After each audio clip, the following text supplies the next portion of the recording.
कामात, क्रोधात, लोभात, वक्ता के अंदर ये 3 दोष बिल्कुल ना हो। कामी भी ना हो, थोड़ा और माइक, लोभी भी ना हो और क्रोधी भी ना हो। तो इससे का नियम वक्ता के लिए नहीं है, जजमानों के लिए भी है। जजमान भी सहज हो, सरल हो, नाम कमाने के लिए नहीं, तो खानदान का कल्याण कराने के लिए कथा कराए। आज दोनों बातें हो रही हैं।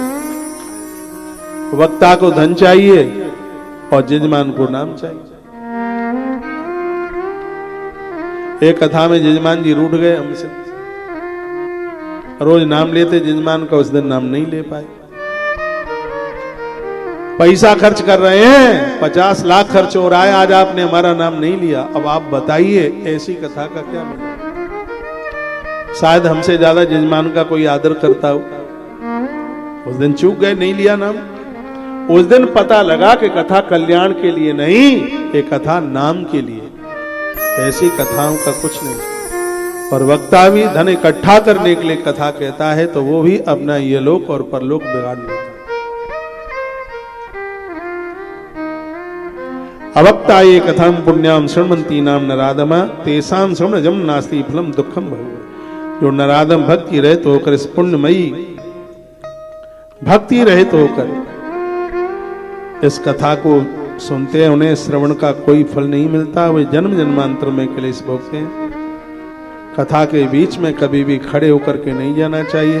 कथा के बीच में धूम्रपान न करें, नहीं तो सूकर योनि में पैदा होते हैं। कभी भी कथा को अपवित्र मुंह से नहीं, यानी कि गुटखा भी चल रहा है, धुआं भी नाक में निकल रहा है, थोड़ा मौका मिला गए बाथरूम में और सिगरेट सुलगा करके काम करके आ गए। हाँ, गांवों में कथा होती है, कथा के बीच में एक आधा घंटे का 20 मिनट का रेस्ट दिया जाता है। तो कुछ लोग तो भैंस को सानी देने को चले जाते हैं, कुछ लोग सुल्फा खींचने को चले जाते हैं। हाँ, बीच में पंडित जी महाराज बैठे, वहां सुल्फा चल रहा है। क्या अद्भुत बात कही है। शिव महापुराण में वर्णन है, लिखा है, वर्णन किया गया है कि भूल करके भी कथा में धूम्रपान बिल्कुल भी ना होता। कथायाम कथमनायाम गच्छन्ते ते नरा। कथा कहे जाते समय बीच में ही जो लोग उठकर बिना कारण के चले जाए, इसमें लिखा है, अब पता नहीं हम मानेंगे कि नहीं, जन्मांतर में उनकी स्त्री आदि से झगड़ा, संपत्ति नष्ट। जो पुरुष सिर पर पगड़ी रख करके भगवान को, व्यासपीठ को प्रणाम करता है, तो इसका कष्ट उनको देखो। मैं आपको बोलना चाहूंगा, जो बातें हैं, कभी भी आप महापुरुषों को प्रणाम करें तो टोपी या पगड़ी जो भी सिर पर लगाए हुए हैं, मैंने ऐसे पुलिस वालों को देखा है कि जब वो किसी को प्रणाम करते हैं तो अपना कैप उतार लेते हैं। हम भगवान को वंदन प्रणाम करें, व्यासपीठ को प्रणाम करें, तो सिर के ऊपर जो भी पगड़ी वगैरह है उसको उतार लें। तांबूलम बक्ष्यन्तो यही षण्वीति नाम कथा नर। जो पान खा करके, बीड़ी सिगरेट तम्बाकू सुविष्टाम खा दिए ता नरके यम किंकरा। मृत्यु के तत्पश्चात ऐसे लोगों को यमदूत उनके मुख में अपनी विष्ठा डाल देते हैं। जो ऊंचे आसन पर बैठकर कथा सुनते हैं, वह समस्त नरकों को भोग करके कौए की योनि को प्राप्त होते हैं। कभी भी व्यासपीठ से ऊंचे आसन पर बैठकर कथा न सुने। जो लेट करके, सो करके कथा सुनते हैं, उन्हें अजगर नाम का सांप बनना पड़ता है। शरीर में कोई कष्ट है तो बात अलग है। आलस्य प्रमाद में कभी भी लेट करके ग्रंथ पढ़ना नहीं चाहिए, लेट करके कथा न सुने। जो लोग सब बातें बताई हैं, रोग युक्त न होने पर भी जो लोग लेटकर कथा सुनते हैं, उन्हें अजगर योनि में जाने होता है। श्लोक बोले दे रहा हूं, 47 नंबर का श्लोक है। भुक्ताते नरकान सर्वान भवंतै अजगरादय। अजगर नाम का सांप बनना होता है। जो इस पवित्र कथा तथा वक्ता की निंदा करते हैं, वह 100 जन्मों तक दुख भोगकर कुत्ते की योनि को प्राप्त होते हैं। जो भगवान की कथा की निंदा करते हैं, ये निंदत च वक्तारम कथाम चेमाम सुपावनीम भवंत शुनका भुक्ता दुखम सन्म जन्म सतम ही थे। 100 जन्मों तक वे लोग स्वान योनि में जाते हैं। कथा होते समय बीच में जो किसी को गाली गलौज करते हैं, क्रोध करते हैं, वह घोर नरक भोगने के बाद अंत में खर यानी गधे की योनि में वह जीवन उन्हें जन्म लेना पड़ता है। बहुत लोग लड़ जाते हैं कथा में, गाली गलौज करते हैं, एक दूसरे को थप्पड़ भी मार देते हैं, तो ये बहुत बड़ा अपराध है। इतनी कथाएं हो रही हैं, कल्याण क्यों नहीं हो पा रहा है? इसलिए क्योंकि कथाओं को मनोरंजन बना लिया। कथाएं कथाएं नहीं रही हैं, कथा मनोरंजन बन गया। लेकिन कथा तो मनोमंथन होना चाहिए। जो कभी भी इस परम पवित्र कथा का श्रवण नहीं करते वह घोर नरक भोगने के बाद में जंगली जानवर बनते हैं। जो कथा के बीच में विघ्न डालते हैं, माइक बंद कर दें, रास्ता बंद कर दें, करोड़ों वर्षों तक नरक यातना भोग करके वो ग्रामीण सूकर जाकर के बनते हैं। कभी भी अबे कहाँ की बात है भैया, रात की कथा थी वहां, माइक बात तो इतनी आवाज ही नहीं चल रही थी। हम व्यासपीठ पर बैठे और पड़ोसी पुलिस वालों को लेके आ गए।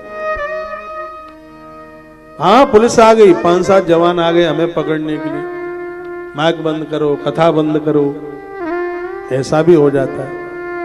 कथा में यदि कोई किसी भी प्रकार का विघ्न करता है, कहा गया कि यदि कोई कथा करा रहा है, आयोजन करा रहा है, आपके पास धन नहीं, आप शरीर से भी सहयोग कर देते हैं, अपना समर्थन दे देते हैं, तो भैया उस कथा का पुण्य हमें और आपको भी बहुत मिलता है। हम किसी के किसी कार्य में विघ्न न करें। सबसे पहले कथा विघ्नों का नाश करने हेतु गणेश जी की पूजा, अपने नित्य कर्म को संक्षेप में करते हुए नवग्रह देवताओं की पूजा। 9 ग्रह प्रसन्न हो जाते हैं। एक बड़ा अद्भुत मंत्र स्तुति है, ब्रह्मा मुरारी स्त्रिपुरांतकारी। ये तो सब याद करो। लोग कहते हैं ये ग्रह कोई नहीं होते, सब कुछ होता है। क्यों नहीं होते? बिल्कुल होता है। यदि ये न होता तो वेद में इनकी पूजा का मंत्र नहीं होता। शनि महाराज की पूजा का मंत्र है, सूर्य भगवान की पूजा का मंत्र है, चंद्रमा की पूजा का मंत्र, मंगल की पूजा का मंत्र है। ये न होते तो वेद में मंत्र कहां से आ गए होते? ब्रह्मा मुरारी स्त्रिपुरांतकारी भानु शशि भूमि शतो बुधश्चः गुरुश शुक्र शनि राह केतवः। ये मैया ना गिर जाए चश्मे वाली जगह ना, इसको देखो मुंह खुलाए मक्खी घुस जाएगी। ब्रह्मा मुरारी स्त्रिपुरांतकारी भानु शशि भूमि सुतो बुधश्चः गुरुश शुक्र शनि राह केतवः सर्वे ग्रहा शांति करा भवन्तु। गीता प्रेस ने एक बड़ी अद्भुत किताब निकाली है। आपके बॉम्बे में हो गीता प्रेस की दुकान, तो वहां से किताब लेना आना। नित्य पूजा कर्म प्रकाश, ये लिख लो आप, नित्य पूजा कर्म प्रकाश। इतना अद्भुत ग्रंथ है कि जिसका कोई जवाब नहीं। और आनंद की बात है, ऊपर संस्कृत नीचे हिंदी है। उसमें लिखा है कि पानी में डूबा हुआ फूल भगवान के ऊपर कभी न चढ़ा। क्यों ना चढ़ाए? उसमें लिखा है। कभी भी दिए से धूप बत्ती वगैरह ना जलाएं, क्यों ना जलाएं, सब उसमें लिखा है। एक जगह पर कितने गणेश, कितने शंकर, कौन से देवता को कैसे पूज सकते, सब उसमें वर्णन किया गया।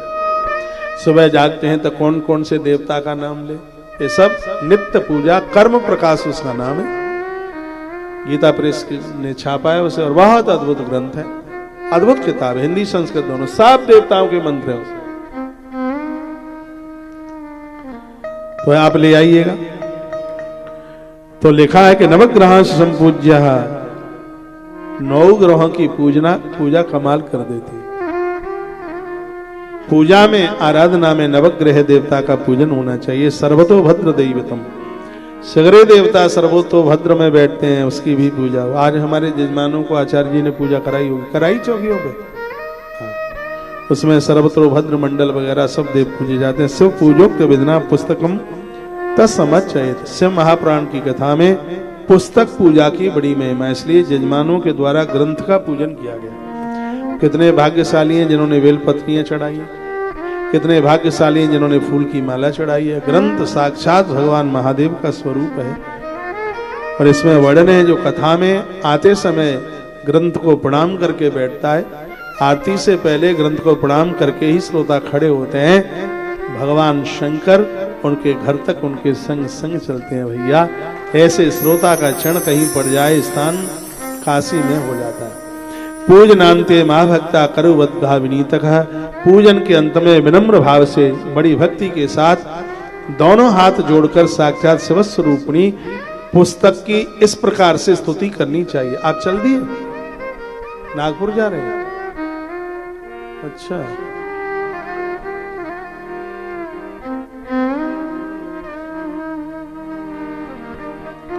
तो आप अकेले आए थे, घरवाली भी आई? मैया जी को छोड़ के जा रहे हैं? अच्छा, तो बैग पहले ही ले आते। चलो ठीक है, ठीक है। सुन लीजिए हम क्या बोल रहे हैं। शिव पुराण के रूप में आप प्रत्यक्ष सदाशिव हैं, ऐसी भावना रखनी चाहिए। हमने कथा सुनने के लिए आपको अंगीकार किया है प्रभु, आप हमारे ऊपर प्रसन्न हो जाइए। मेरा जो मनोवांछित है उसे आप कृपा पूर्वक संपन्न कर दें। मेरा ये कथा श्रवण निर्विघ्न रूप से सुसंपन्न हो जाए, बीच में मुझे कोई काम न लगे। कर्म रूपी ग्रह से ग्रस्त शरीर वाले मुझे दीन का आप संसार सागर से उद्धार कीजिए। हे महादेव, मैं आपका दास हूं। ग्रंथ के सामने ऐसी प्रार्थना करनी चाहिए। एवं से पुराणम ही साक्षात शिवस्वरूपकम, शिव महापुराण साक्षात भगवान महादेव का स्वरूप है, साक्षात शिव रूप है। ऐसी भावना रखते हुए शिव पूजा, ग्रंथ की पूजा, उसके ऊपर फूल वस्त्र अलंकार, इसके ऊपर बेल पत्रियां, धूप और दीप। कहीं भी आज तक मुझे किसी ग्रंथ में अगरबत्ती जलाने का मंत्र नहीं मिला। अगरबत्ती जलाने की कहीं कोई बात ही नहीं मिली। अगरबत्ती में बांस जलता है, इसका जो मटेरियल है वो भी इतना शुद्ध नहीं है, इसलिए आप धूप बत्ती ही जलाया करें। धूप बत्ती का मंत्र है, अगरबत्ती का कोई मंत्र नहीं है।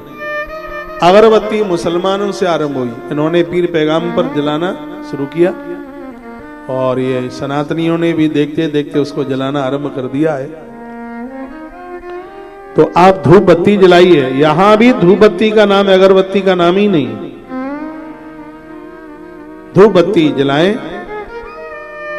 शुद्ध चित्त से भगवान के सन्मुख, ग्रंथ के सन्मुख खड़े होकर के प्रार्थना करके कहें कि हे प्रभु, जितने दिन की कथा है एक भी दिन का अवकाश न हो, ये कृपा कर दें।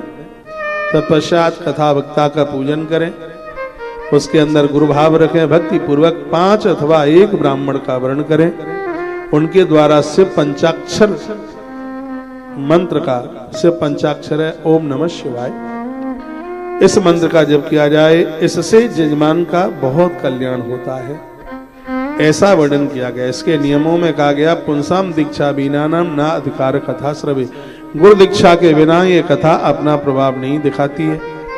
किसी का यदि गुरु नहीं है तो वो देवी देवताओं को अपना गुरु मानकर अपने जीवन को जिए। ब्रह्मचर्य मदस्सुप्ति पत्रावल्याम च भोजनम, ब्रह्मचर्य धर्म का पालन करते हुए पलाश की पत्तल के ऊपर भोजन करें, जितने दिन का अनुष्ठान है। कथा बर्तनों में करते हैं तो बर्तन किसी का प्रयोग में किया गया ना हो, वो अपना ही हो। कथा समाप्तो भुक्तिम च कुर्या नित्यम कथाव्रति, तत्पश्चात एक समय भोजन किया जावे तो ये कथा अपने आप में और ज्यादा प्रभाव दिखाती है। जिसमें शक्ति हो वह पुराण की समाप्ति का उपवास करके, यदि शक्ति है तो पूरा 11 दिन का उपवास कर ले, भक्ति भाव से इस पुराण को सुने, या घी दूध पी करके कथा को सुने, फलियार लेकर के कथा को सुने, एक बार अन्न खाकर भोजन लेकर के इस कथा को सुने, तो इस कथा की महिमा अपने आप में बहुत ज्यादा है। कथा श्रवण में यदि विघ्न आ रहा है तो फिर वह भोजन करके कथा सुन सकते हैं। इतनी चीजें कथा सुनने वाले को नहीं लेनी चाहिए। गरिष्ठम द्विदलम दग्धम निष्पावाशम मसूरकाम भाव दुष्टम परिष्टम जग्ध्वा नित्यम कथा